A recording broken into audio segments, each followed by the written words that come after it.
Hey you guys, welcome back to my channel. Today we're going to be talking about a story that is truly heartbreaking. It comes with a trigger warning, obviously due to the nature of this topic. If you have to sit it out, I completely understand. If not, let's go ahead and get into this heartbreaking story. So a 6-year-old boy was repeatedly RA'd by an older boy on a school bus. Now, this happened outside of Houston, Texas. The school is called Aldine Independent School, or Aldine Independent School District. In all the articles that I'm reading, it says Aldine ISD, which stands for Independent School District. So a mother, this little boy's mother, her name is Latoya Monroe. She is demanding answers from the school after she says her 6-year-old son was SA'd while riding the bus, and this went on for months from her understanding. She spoke this past Monday, and she had like a little bit of a press conference. She had some people there with her to support her. This was outside the Aldine ISD bus barn. She had several community activists there with her, but she said, "I'm angry, I have no words." So from what she knows, she says the older boy SA'd her son for the past several months as they rode the bus to and from school. However, the mother says she had no idea that anything like this was happening until last week when her son's backpack went missing. He gets off the bus, he doesn't have his backpack, so she decides to call the school board and ask them to review the security footage on the bus to see what happened to her son's backpack. And I'm so glad that she did this because, you guys, she could have just said, okay, we'll get you a new backpack. No big deal. It's probably gone. Let's just get you a new one. But instead, she decided, no, I'm going to call and get your backpack back. If somebody took it, I want to know who took it. And she called and she told the school board, she said, my son lost his backpack. I need you guys to review the footage on the bus to see who took it. So that's what took place, you guys. They reviewed the footage, and that is where everything started to come to light.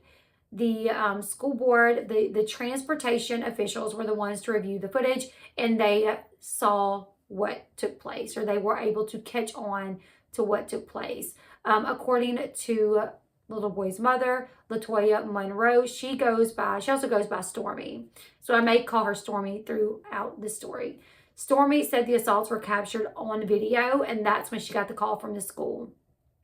She says upon them reviewing the footage, they would call her and ask her to come in to pick her son up, and that when she came in, that they would have an officer there ready to speak to her, which obviously kind of confused her. Her son was at school at the time that she called. It was the next day. So they're calling, they're saying, you need to come pick your son up as well as speak to an officer. She said she was a little bit confused. She got to the school and she found out that her son had been being abused. She said that there were days of questioning, days of talking to her child. She said as she spoke to her child, more and more details came out. And she said each time it was more and more graphic. Community activist Quinell X said the child also complained of stomach pains. And that's when the doctors allegedly discovered that there were internal injuries. Quinell also said that the bus driver thought that the previous noise from the back of the bus was just the kids fighting, that he would hear things from time to time, but assume that it was kids on the back of the bus fighting. He even said at one time he pulled the bus over to see what was going on. But by the time that he pulled the bus over and got back there, everything was fine. So never had any reason to suspect that an older boy on the bus was abusing a younger boy on the bus. According to Quinell X, she said, according to the investigator, the bus driver would stop the bus because she thought there were fights going on the back of the bus. But there was not a fight happening. In reality, this child was being abused. The school board would release a statement saying, the safety of our students continue to be top priority for Aldine ISD. And we are committed to providing a safe environment in the classroom as well as while the kids are being transported to and from school. Campus leaders consistently work to monitor student behavior and communication with parents to resolve concerns when incidents do occur. An investigation by Aldine ISD PD and district officials immediately began on Wednesday, February 1st, 2023. After the school district administration became aware that an incident occurred on a district bus involving 2 of our elementary age students. So the victim is 6 years old and the perpetrator is older, but still an elementary age child. So once they found out that this was happening, CPS was also notified. Once the investigation has concluded, appropriate action will be taken based on the investigation findings. Because this is an active investigation and due to the Family Educational Rights and Privacy Act, we are unable to provide additional details to protect the privacy of the students' information. And also, the kids are minors, so no names are being released in this situation, which I feel obviously you want to protect the victims and their identities and never out a victim. Eyewitness News confirmed that CPS did open an investigation as well. Stormy and her supporters want more action, which so would I. They want the bus driver removed and the school principal disciplined. Neither the school district nor the union representing the bus drivers gave any additional comments on the demands. As for the child, Monroe said that her child has went back to school. He's not riding the bus and he doesn't fully comprehend what happened to him, but that he's so forgiven that he's even asked for everyone to give this boy a second chance. The boy that did this to him. The mother says he's not really at the age where he understands the magnitude of what happened. And he actually asked that we give this boy a second chance. He said, if God gives us second chances, then why can't we give him a second chance? Wow. Like I said, because the alleged perpetrator is a juvenile, juvenile cases are not public. So we may never know if this child was even charged with anything.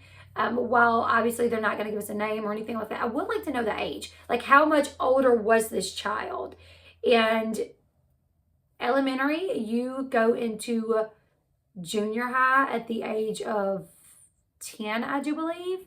So I think this boy would be anywhere from, he's older than the victim. So I think this young boy would be anywhere from 7 to 10 years old. And you guys, kids that young, they don't do things like this unless they've seen something like this happen.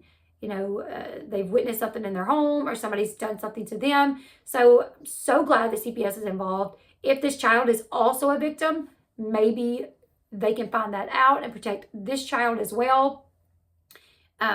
So this is such a heartbreaking story. When I read it myself, I got sick to my stomach for a minute.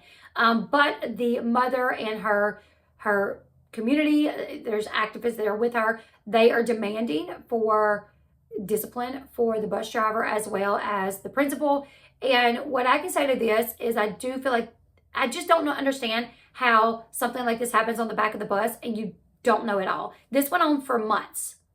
I could understand maybe one time missing something, but the other kids had to know. A kid on that bus had to know what was happening. I don't understand. Do I think that the bus driver should be fired or the principal be fired? I just don't know how the bus driver would not suspect that something was happening.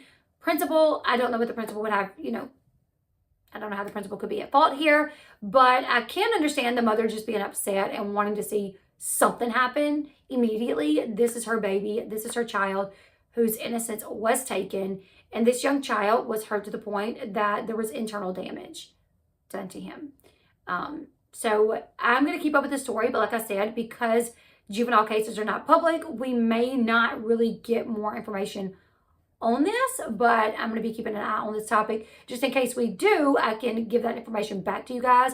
Also, I want to say this school district, I don't know, they have a lot going on because a Aldine ISD aide was also fired recently after surveillance of an 11-year-old boy was beaten, and the surveillance of that footage was released. So we also have a 6-year-old being essayed on the bus for months.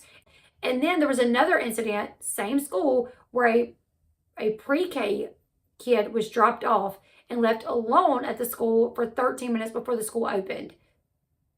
I don't know if there was just nobody there, why the mother dropped the kid off and just left. I mean, I know at our school, they have people standing outside. If you drop off in car line and nobody's standing out there and there's no cars there, so I'm assuming that there was cars there and they just didn't let the kid in. I don't know. I'm going to read a little bit more on that story and I may cover that story as well. But it seems like there's a lot going on at this school. It's just, wow, you guys. Our world is up a creek without a paddle, you know. So I'm going to try to keep up with this, relay any information that I can get back to you guys. You guys let me your thoughts in the comment section below. What do you guys think should happen in this situation? If the kid is under the age of 10, it's not like he can go to prison, and I would almost be willing to bet that he is a victim as well. What should happen here? The 6-year-old clearly needs to go to therapy. The 10-year-old needs to be taken out of that school first off. I say 10. We don't know his age. The perpetrator needs to be taken out of that school, because the 6-year-old boy should not have to go to school and worry about seeing the kid that abused him. So I think the child should be taken out of school, CPS investigation, make sure he's not a victim as well. And yeah, they just really dig into this and find out how this happened. You guys leave me your thoughts. If you want to continue following the story, make sure you subscribe to the channel. Also, I am covering the Murdaugh trial. I did a video, a documentary style video covering the Murdaugh family. All the deaths around the Murdaugh family are really, it's a deep dive. It's a pretty long video, but it gives the full backstory of everything leading up to the death of Alec Murdaugh's wife and son, and the deaths that happened before that. So go check that video out if you haven't yet. Give this video a thumbs up. Please consider subscribing to the channel. I would love to have you. Leave your thoughts in the comment section below, and I will see you guys in the next one. Goodbye, everyone.